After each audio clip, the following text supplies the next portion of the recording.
Olympic sports. This is the Dean Trailways fifth quarter.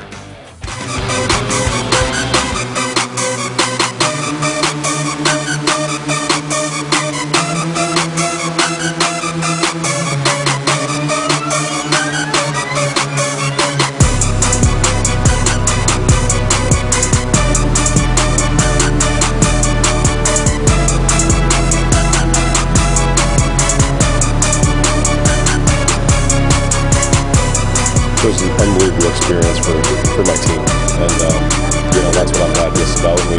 We earned 32 more minutes.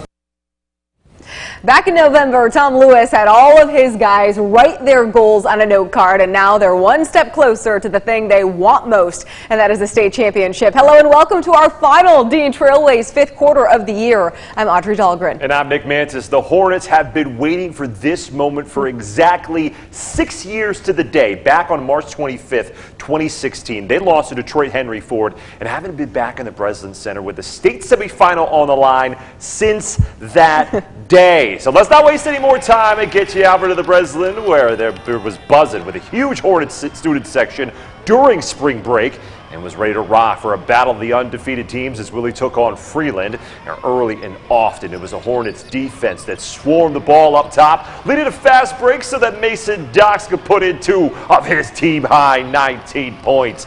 Now Freeland went to its main man, Bryson Huckabee, who bullies a down low, muscling his way for the bucket and the foul. He too finished with 19 big ones. Then in the second half, Jacob Kundinger in the corner, knocking down a big 3, trying to keep the Falcons in it. The quick passes of Willie's offense were too good. Jay Wallace from point-blank range as the Hornets would go on to win it 65-45 the final. And we asked them about the experience and being closer to their ultimate goal. It's good to, when you say you're going to do something, and it's good to actually go out and do it. That's just a really good feeling, and really good feeling to just help my team win. I know my defense is usually pretty good, and I can usually get steals on ball handlers, so just happy I was able to capitalize on that tonight. We came out and just started doing what we normally do. We definitely had some lulls tonight that I'm not exactly happy with, but they competed, they did what they needed, they hit some big baskets and timely when they were kind of making a run, and we were able to extend our lead again. It was an unbelievable experience for my team, and that's what I'm happiest about. We earned 32 more minutes. When they called Williamston, it's kind of like you can't even hear anything, and Mason and I just look at each other and smile. It's really an amazing experience. It's surreal, and it really means the world that people push back their spring break a couple days to come and watch us, and I really just appreciate it. I'm most excited. I get to play with my brothers. I love each and every one of them. We prepared all season for this and worked so hard to get here. It's going to be very fun tomorrow, and I'm just really excited. Yeah, a great crowd on hand tonight. That was awesome. Yeah, well, it's sure to be a busy day of hoops tomorrow for everyone in Williamston. And it's not just because the boys are back on the floor at the Breslin. Tomorrow night in Wichita, Kansas, they're going to be keeping an eye on former Hornets hoopster Alison Paplowski. Yeah, Paplowski plays for South Dakota, and after she and her squad took down 2-seeded Baylor, they punched their ticket to the Sweet 16 against Michigan. And the Williamston alum knows what they're up against. They're a really good, well-balanced and disciplined team, and they're very tough physically and mentally in the way they play. Naz Hillman, obviously, I think is something that really stands out on their team. She's a very good player, but they're very well-rounded even on their perimeter, which opens up a lot of things for Naz inside just because they're so well-rounded and tough across the board. Yeah, Paplowski also made a point to mention how much she's looking forward to taking on Hillman and the third-seeded Wolverines because she has yet to go up against a school from the state of Michigan in her college career. The Wolverines held their open practice today at Intrust Bank Arena, and all eyes were on Hillman. The Wolverine senior is coming off of the 50th double-double of her career. It's a new program record at Michigan, and Kim Barnes-Arico was asked what it would mean for Hillman's legacy to make it to the Elite Eight. This past weekend was really, really special. I think she's playing her best basketball right now. I think that she knows that her college career is starting to come to an end, and every time she steps on the court, she leaves it all out there. And the legacy that she's leaving at our university is absolutely incredible, and it's, you know, we speak about it nonstop because it's on the court. It's just never ending, the mark that she is leaving across the board. Yeah, she really is a tremendous player. Incredible. Well, while the Michigan women have one more night's rest before the Sweet 16, Juwan Howard and his Michigan men are back in Ann Arbor. And they lost their Sweet 16 showdown to Villanova last night. The Wolverines have a few players who now have some thinking to do, righty?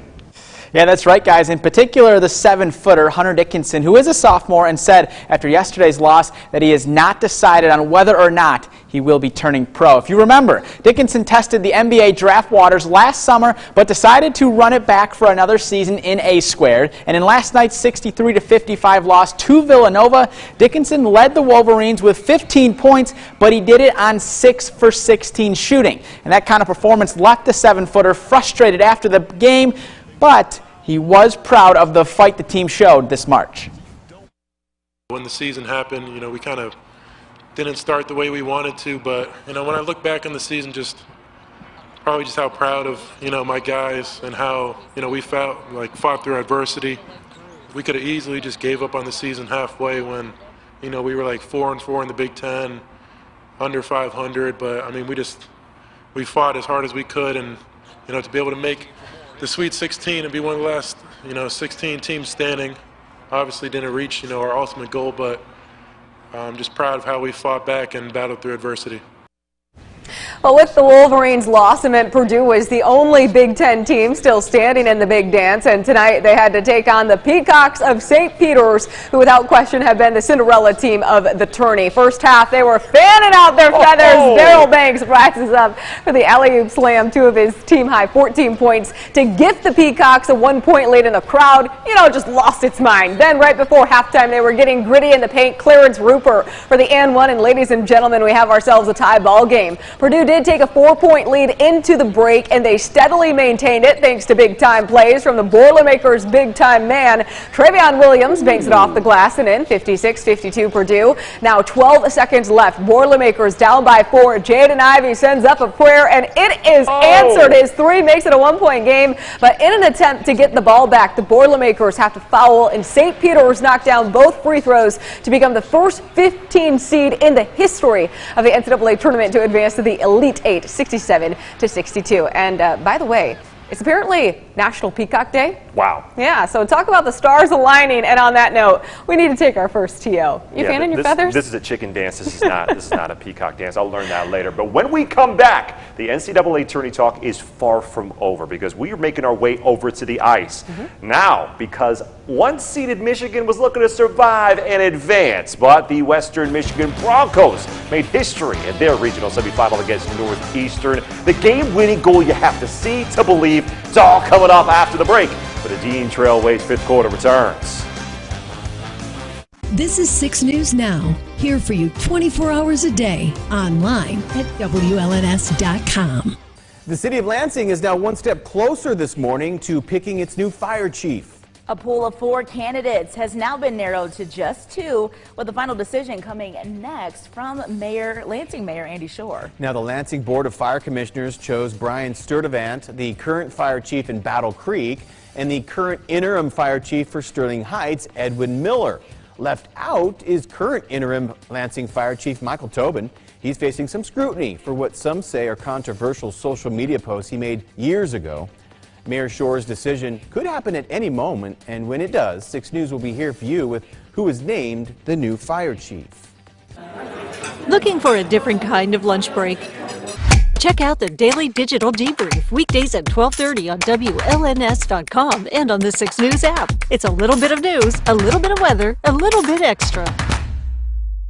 Introducing our new redesigned 6 News mobile app. Our new app features a sleek modern design, an easy-to-navigate home screen with quick access to local news content, and a localized weather forecast. Subscribing to notifications is easier, and with one tap, you have access to recent push notifications. There are more ways to watch and find video, and a red light alert badge notifies you when we're streaming. Download or update our new local news app today. 6 News, here for you. From Storm Tracker 6, this is Weather on the Sixes, sponsored by Auto Owners Insurance. Simple human sense. Well, good Friday morning, Mid-Michigan. We almost made it through another week. We do have the chance of some rain showers today, mixing with snow flurries this evening, and it gets really cold for this weekend, at least by March standards. Here's a look at our Skyview network, the St. John's cam. Temperatures are running rather significantly cooler than yesterday. We're at 35 this morning. It feels like 28, so it is a cold start. As we look at the W1S cam, we're at 35 this morning. It feels like 31. The pavement's still wet, but we haven't seen any rain here in a few hours. Jackson just wrapping up a rain shower. They're at 36, and it feels like 30. Satellite radar shows a few showers down towards the I-94, especially the US 12 corridor, but some of those are beginning to wind down. We'll continue to see widely scattered showers through the day today, but overall coverage is not all that great, and it won't be for us through much of the morning and early afternoon. Precision Cast shows that here we stay very widely scattered. A few snow flurries possible this morning, otherwise mixing with rain showers this afternoon. A bit more steady rain arrives, not terribly heavy, but steady, especially off of the south. And then Welcome back, everyone. With all the March Madness in the air, we often forget about the madness taking place on the ice. And with the Michigan Wolverines being the #1 overall seeded team in the NCAA tournament, we had to see how they would do in their opening game. So let's not waste any more time. Right to the action. 4 minutes in, Michigan in white, American International in yellow. But let's light the red lamp.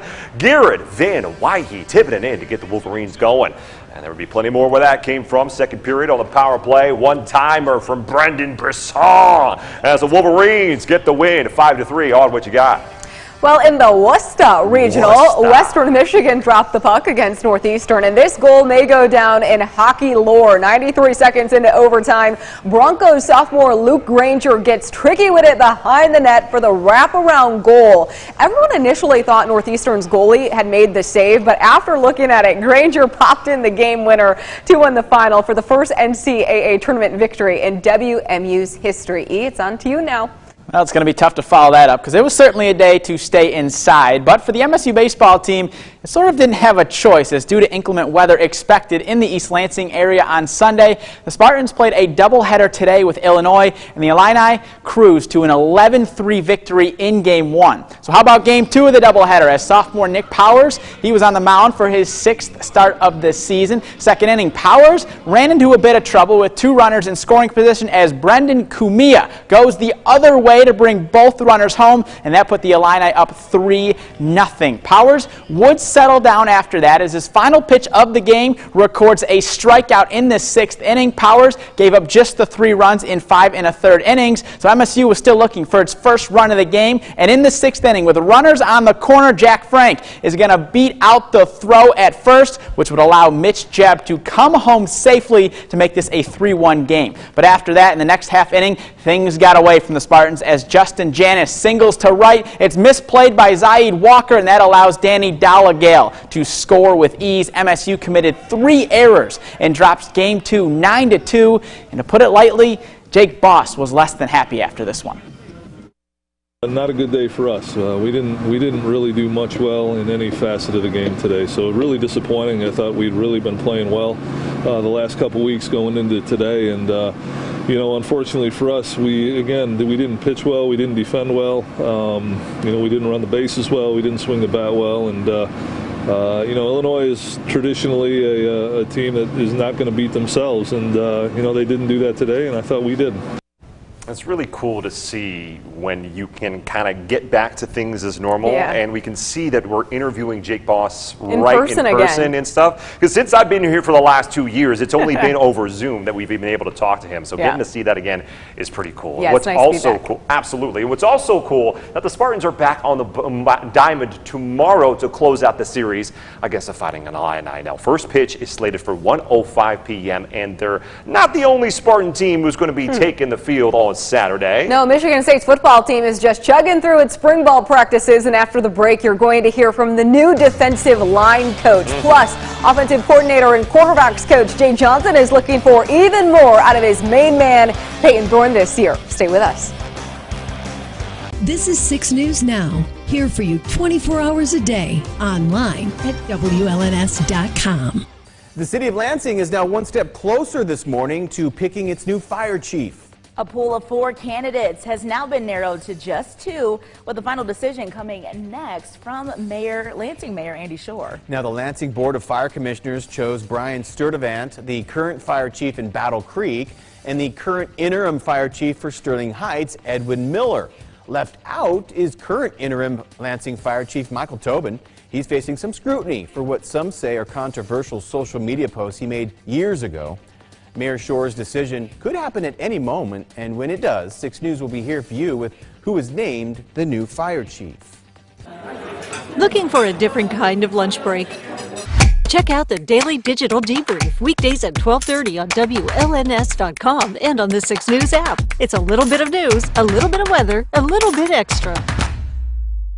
Introducing our new redesigned 6 News mobile app. Our new app features a sleek modern design, an easy-to-navigate home screen with quick access to local news content, and a localized weather forecast. Subscribing to notifications is easier, and with one tap, you have access to recent push notifications. There are more ways to watch and find video, and a red light alert badge notifies you when we're streaming. Download or update our new local news app today. 6 News, here for you. From Storm Tracker 6, this is Weather on the Sixes, sponsored by Auto Owners Insurance. Simple human sense. Well, good Friday morning, Mid-Michigan. We almost made it through another week. We do have the chance of some rain showers today, mixing with snow flurries this evening, and it gets really cold for this weekend, at least by March standards. Here's a look at our Skyview Network, the St. John's cam. Temperatures are running rather significantly cooler than yesterday. We're at 35 this morning. It feels like 28, so it is a cold start. As we look at the W1S cam, we're at 35 this morning. It feels like 31. The pavement's still wet, but we haven't seen any rain here in a few hours. Jackson just wrapping up a rain shower. They're at 36, and it feels like 30. Satellite radar shows a few showers down towards the I-94, especially the US 12 corridor, but some of those are beginning to wind down. We'll continue to see widely scattered showers through the day today, but overall coverage is not all that great, and it won't be for us through much of the morning and early afternoon.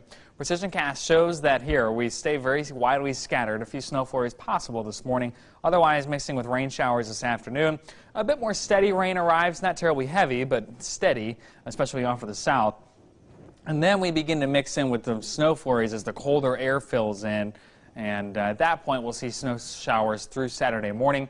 Not looking like much. It could be enough to briefly coat the grassy surfaces, the bridges and overpasses, and if it snows heavy enough, briefly the roads. So keep in mind, travel tomorrow morning could be a little slick, especially with temperatures below freezing.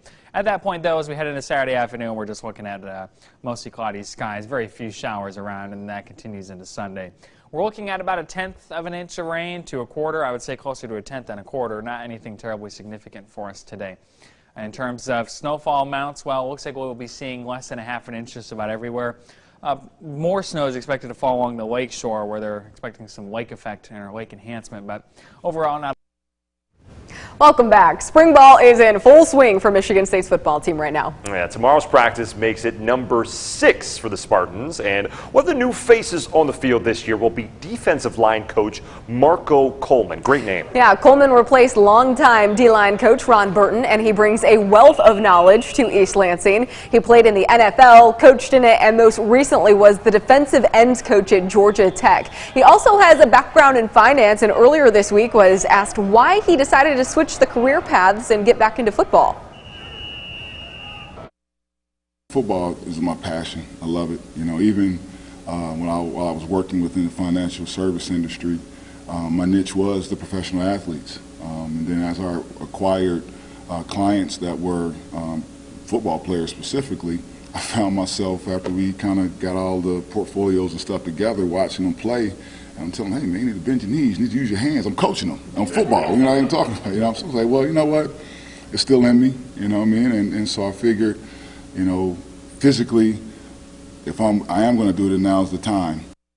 Smart man right there. On the other side of the ball, offensive coordinator and quarterbacks coach Jay Johnson also stepped to the podium this week, and a lot of the questions were centered around junior quarterback Peyton Thorne. Thorne started every game last season for the Spartans and threw 27 touchdown passes, which broke Kirk Cousins' program record of 25 back in 2011. But despite a record-breaking season from Johnson, he knows Thorne is capable of much more, even if the Walter Camp award-winning Kenneth Walker III won't be in the backfield with him.